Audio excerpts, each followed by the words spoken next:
new quarterback room. What can you talk us through your evaluation, your touch points, whatever, with Jaxson Dart? Yes. So, throughout the whole process, evaluating the quarterback prospects, obviously Jaxson was one of them, and a guy that we're really excited about. But yeah, being in there for the 30 visits, combine, kind of being around in there and just watching him operate there. Get him on Thursday, had a private visit with him.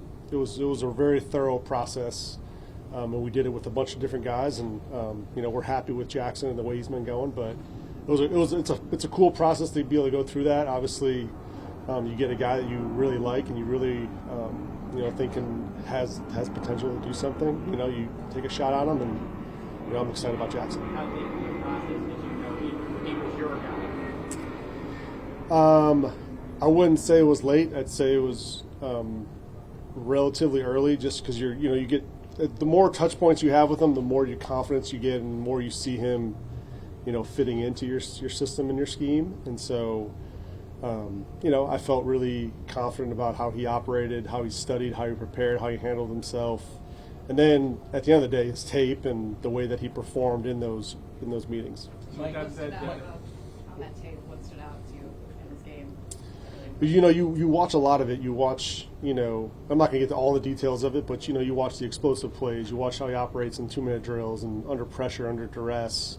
You see some of the off-schedule, off-platform plays that he has.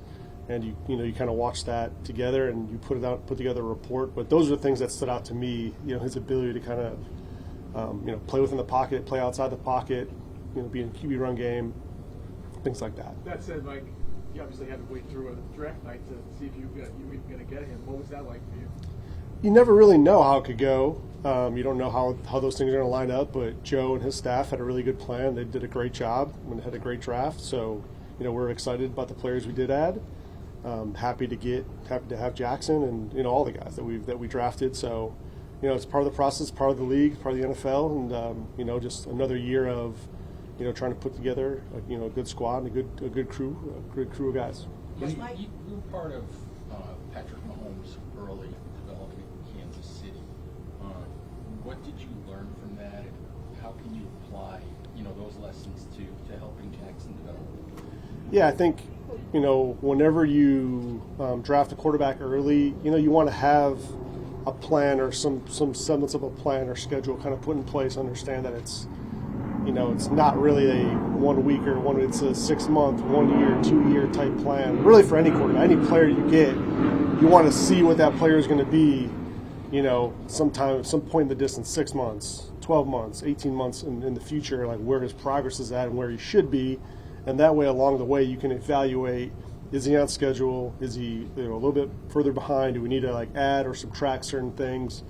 And so that's no different than any position, but for the quarterback position, that's what you try to put together. And so I'm not going to get into the details of that plan, but that's what you want to look for. You try to put these little touch points on, okay, is he at this point come training camp? Start of the season, where is he at with protections or assignments and things like that? So we try to put together a little checklist and a plan for every player, and the quarterback's no different. How different will your role be with Dart as the OC, whereas with Mahomes you were at QC Idlewood at that point? Just how different will your role be? It'll just be different based on just the nature of my current position. Just being the quarterback coach. You're in that room with them. You're coaching them on just the specific job of the quarterback versus the offensive coordinator, putting the whole kind of picture together for the cues. But being in those meetings with the quarterbacks and explaining my intent for a play or my vision for what that play could be or what the offense would look like and how we're going to attack certain things, just being out in front of that with the quarterbacks is always good information. Mike, how do you separate? You have two guys on the roster. Yeah. They're here to also learn the system, but also serve as a mentor. So how do you kind of separate what they do with Jaxson versus what the coaches do? The great thing about having those veterans is that you don't really need to have to. They've all been young players. You don't really have to egg them to do anything outside of what they normally do. They're naturally just really good teammates, really good people, really good, preppers and their study habits. So for Jaxson, it's about getting around those guys, seeing how they work, seeing how they ask questions, see how they're in the meeting room, see how they interact in the locker room with the players, the command they have in and out of the huddle.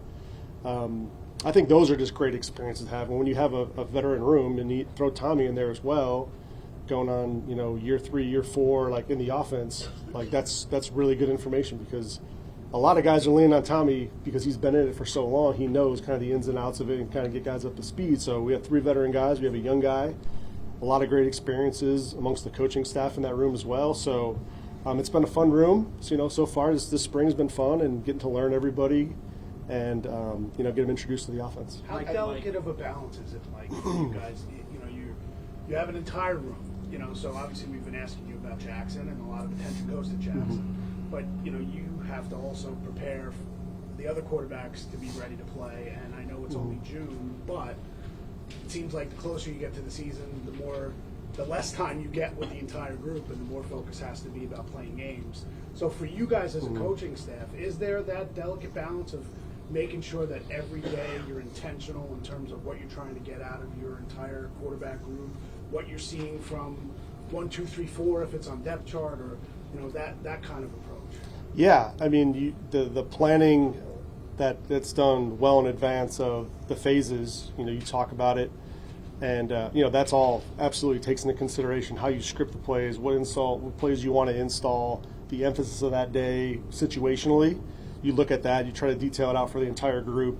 That way we're all staying the same schedule, right? And then what the rookies have that the vets don't have at this time is they get specific rookie time. So they get extra hours, kind of baked in during the middle of the day, at the end of the day when the vets aren't here because they're on a lot of time. So the rookies get a little bit extra time to work and get kind of the finer details and get caught up, to where sometimes the vets, we're rolling and we're going through stuff. So they have an opportunity to kind of sit back, take a deep breath, ask questions, and get caught up to speed. Mike, Russ's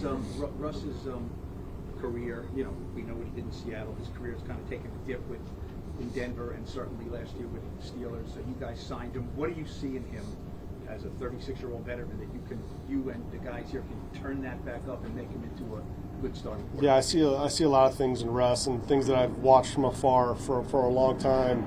In this time in Seattle, Denver, Pittsburgh, I mean, just the leadership, the command. You see that on the field. I think the players are responding to it. You see the competitiveness that he brings. You see the demeanor that he brings. I'm excited. Again, we're in phase 3, so we're working through a lot of this new offense for him, and he's played a lot of football. So a lot of these plays are similar to what he knows, just getting on the same page terminology-wise. But he's doing a great job, and I'm excited to have him. Appreciate to have him and what he's been to the offense. Is there anything you see from Russ that you maybe can see better in person versus seeing him on tape, just him being around the rooms and everything? Yeah, I've just watched him from afar, but being around him in the quarterback room, he's great. I mean, he has a really cool perspective. Just all of his experiences: playoff games, Super Bowl games, in-season games, late game, situations at the end of the game. Here, this happens, and it's great for me to bounce ideas off of because he has a different perspective. He sees the game just differently, right? Because you played a lot of ball, and all of a sudden he can. We can challenge each other on some of the games or situations and the play calls, and just keep that open dialogue in terms of communication, not just with Russ, but with the whole quarterback room. And that's been great for everybody, because everyone has, even Jameis. I mean, he's played a long time. He was an early pick, and he has certainly a boatload of experience as well. What do you expect the offense to look like with him? Excuse me? What do you expect the offense to look like with Russ? Do you think it's significantly different, given his skill set, maybe compared to what you had in the past with the other guys? Yeah, I think when you look at the players, and right now in phase 3, we're evaluating guys. It's kind of a different camp, just by the nature of the physicality of it. Like, we're not in pads, so you miss an element of the run game, the physicality. It's more of a passing camp, and more speed driven, and developing the speed and strength aspect of it. But right now we're evaluating our players based on the schemes we put in. We're trying to put them in good spots to get evaluation on what they can and can't do. We're putting a lot of installations in to see how much they can regurgitate and give back and show up and play fast and still, have a lot of volume and test them on that. So now we know how much volume we can carry throughout the year, and know, all right, maybe this group can't handle this, or they can. We can continue to build on certain packages. But at the end of the day, right now in phase 3, we're coming together. We have a bunch of new guys that are new to the offense that we're trying to get caught up to speed, but also not take away the veterans that have been here and continue to add more to their plate. Can What Evan was Neal? the conversation like, and your reaction when Dable said, or at least the spring here, it looks like you're calling plays again. What was your reaction to that, and do you think you'll be any different of a play caller now after a year off than you were the first year? That's a good question. I'd say, like, right now, whatever Dave needs me to do, that's what I'm going to do. You know, if he needs me to call plays, if he needs me to, you know, communicate with the quarterback, he needs me to do certain things, like, I'm going to do whatever he asks me to do. And so, you know, that's kind of the first thing I'd say. The next part of it is, you know, the learning. You're learning every year. You're learning and growing every year. So whether I'm learning from my experiences when I was calling it, when I wasn't calling it, other play callers across the league, you study them and their habits. So it's been, you know, I think each year, if you're not looking for that to grow as a professional, then you're not taking a step in the right direction. So I've always used that, whether it's phase 2, phase 3, the off season as that kind of that jumping point for me. Can Is that Evan Neal? something you talk about at length with Dable? Excuse me? That's something you talk about at length with Brian and the process? Yeah, I mean, I'm not going to get into like the personal conversations with him, but yeah, I mean, me and Dave have open dialogue about a lot of things. Just real quick, Evan Neal, can he be a good starting guard in the league? Yeah, Evan's doing a nice job, and you see him transition. He did it in college, and again, it's just like kind of the nature of the camp. It's not a full padded camp, so it's but there is a lot of fundamentals you can work in the individual drills, pass setting drills, and Evan's doing a nice job. You know, I'm happy for him. Thanks, guys. Do you feel like the most lucky guy in the organization after they spend $150 million on defense and the number 3 pick in the draft? Yeah, I'm excited about the additions. I am. They've all come in here. They're pros. They're working hard. All the free agents we brought in, they've had a significant impact here early. I think just in terms of being a pro, like showing some of our young guys what it takes to be a pro. You feel their leadership out there on the field, in the meeting room. And then, of course, the young guys we drafted, really excited about those guys as well. How about the upgrades you made in the secondary? How does that change maybe what you guys can do? Yeah, I mean, obviously Adam Debo helps. Got a proven corner in this league. Obviously, he's coming off the leg, but he's been great in terms of that. So, just gives us another piece, right? So, between him, between Tay, between Flott, between Drew, those other guys that are battling it out. Obviously, safety. Dane's been really good for us here early. Like, he's had a really good spring. So finding ways to get him on the field, what he can do for us to help us. But really encouraged about that group. I think Em and Jeff have done a really good job with them, and Pops. They've done a really good job working with those guys, and I'm encouraged about where we're at right now. Shane, how do you walk the line between what you've learned as a coach through the years and what you like to do, what you've seen work with your philosophy versus you bring in a group of players and every year the personnel may shift to the idea of, okay, how do I get further maybe away from what I'm most comfortable with in order to take advantage of the people that we have in the room? Yeah, absolutely. I think that's a big part of coaching. We got to make sure we're doing everything we can to put these guys individually in positions they're most successful at, right? To make sure we're comfortable. Obviously, there's going to be different things within the scheme that you can't always do certain things every single play, right?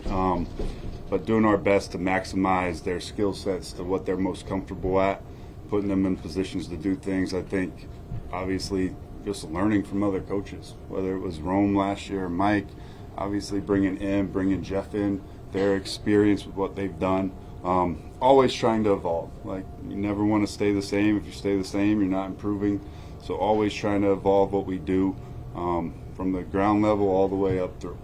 Shane, I don't know if taking Abdul Carter number 3 was an incredibly difficult decision, but during the process, did they really want to know from you? Okay, we take him. We have Kayvon. We have Brian Burns.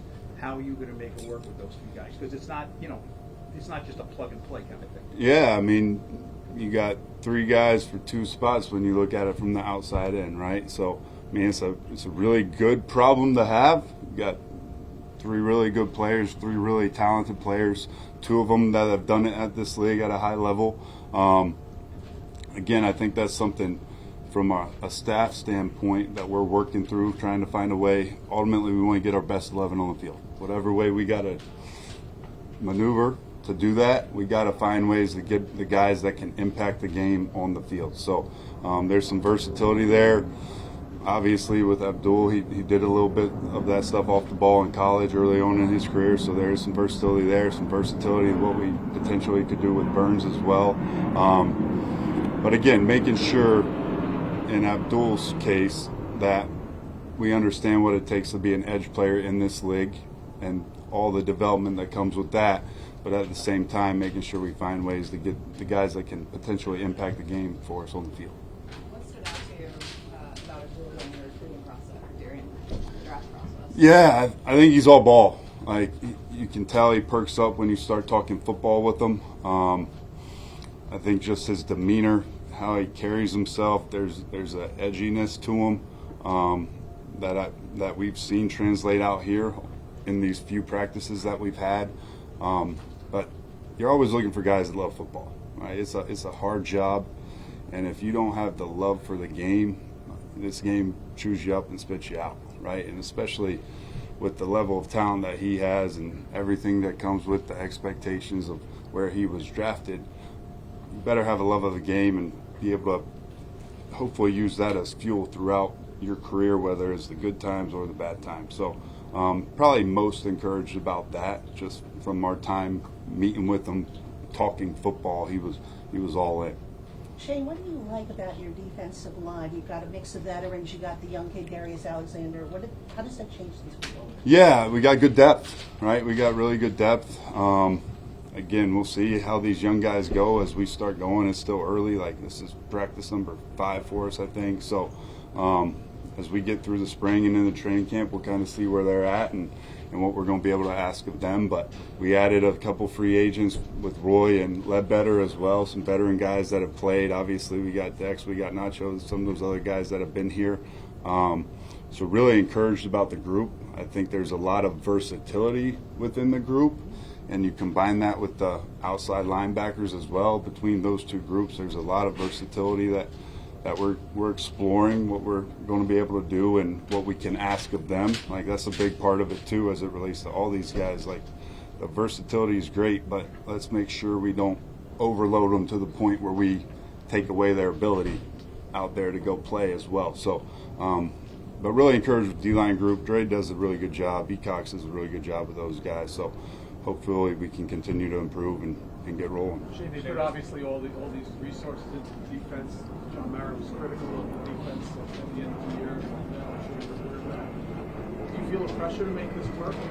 I wouldn't say pressure. Like, I'm driven by the guys. Like, my job is to get these guys ready to go out there to execute at the highest level, to maximize their potential and to perform and ultimately win, right? So I'm driven by that. Come to work every day for them, doing everything I can to make them improve, to help them improve, to help our team improve. That's really what fuels me. Don't really feel the pressure of it. We're working every day to improve right now, right? It's still early. There's a lot of moving parts still that we'll figure out, and we're figuring out each day how we're going to make it work. But I'm really excited about the group we got, the guys we brought in, the additions, the guys we got back, obviously. Really excited about where we're at right now. What's your early impressions of Paul Senatino? Great. Pro. Comes to work every day. Practices hard. Makes plays on the football. He's long. We've seen that more than a few times out here, whether it's picking a pass off, whether it's getting a PBU. Not afraid to challenge. I think just for that room, a relatively younger room, like he's been an asset in there as well. Just the experience, the knowledge of what it's been, and again, like coming in, we have high expectations for him, and part of that was the leadership role. Like, we're expecting you to come in here and take on that role and thrive in that role, and hopefully continue to help us to develop some of these younger guys. When you did a self-assessment, which I'm sure you did, about your first year with the Giants and the defense, what did you say to yourself? What did you like? What did you not like? Yeah, I mean, you go back and look, and I mean, the tail's the tape, right? Like, we got to be better forcing takeaways. Like, we got to get the ball away. 12 of the 14 playoff teams are in the top half of the league taking the ball away. So we got to do a better job of that. making sure we don't miss opportunities to catch them when they're there, don't miss opportunities to try to attack the ball when they're there, matching the hand, whatever that might be. Like, that's a big area of focus for us right now. The run game, eliminating explosive plays. Like, a lot of good snaps in there in the run game, and then we had way too many explosives, and it's finding a way, and it goes back to tackling, but it goes back, I mean, it takes all 11 every snap, right? But making sure some of those runs that they might crease us, get through the line of scrimmage, let's see if we can limit those to 10 to 12 yards instead of the 40 yarders that showed up last year, right? So that was another big part of it for me. What else here? I mean, there's a lot. I think staying out of short yardage on third down. We had a lot of third and shorts. Like, you go back and look at the bulk. Like, if it was 2 to 10, I thought we were pretty good. Struggled in third and 11 plus, which we got to get cleaned up, and then we got to stay out of some of those third and ones. And then again, continue to enhance the things we did good. Like, I felt like for the most part, at times we were able to get pressure on the quarterback. We were able to do some good things there. Trying to enhance that with the guys we got now. Shane, what has Deontay Banks shown you this spring? Yeah, he's come in. He goes to work every day. Like, he's locked in meetings. He's locked in out here. I think Jeff's doing a really good job with him, spending time with him, talking to him, teaching him the game. Just the approach, the professionalism, being locked into what we're asking him to do. I think you notice him asking questions, like wanting to know more, wanting to be a little bit more detailed with what we're asking him to do. So I'm encouraged about the progress he's made from when he got back here to where we're at right now, and hopefully we can continue that trajectory and throughout the rest of spring and as we get into training camp. Is that different for him this year than it was a year ago? Is that different with Tay than it was a year ago, just in terms of approach? Yeah, I mean, I think anytime you're dealing with these younger players, he's going into year 3 now, I think there's dramatic growth every year, those between year 1 and year 2 and year 3. I think that always comes into play. They all kind of grow up a little bit as you're with them. I think a big part too for us this year is there's familiarity, there's relationships. Like, we were going through all that stuff last year, and now, like, that stuff's already established, and we continue to work and build those things. But now there's a little less focus on that, where we can focus more on something else. So I think that's going to benefit all our guys, not just Tay, but all our guys. I'll live with a real tough one. What's the story behind the turnover chest? Oh, the chest. So my son, this is his first year of T-ball, and he's on the Pirates. So the main thing is emphasizing takeaways. Like, we got to get better at takeaways. So somehow got the idea, piracy, violent, attacking to steal possessions or goods, right? So you'll hear our guys say it, like I say it ad nauseum, be a damn pirate. Like, we got to find ways to get the ball, and again, you get what you emphasize. So we're making it a priority this year to make sure we find ways to get the ball.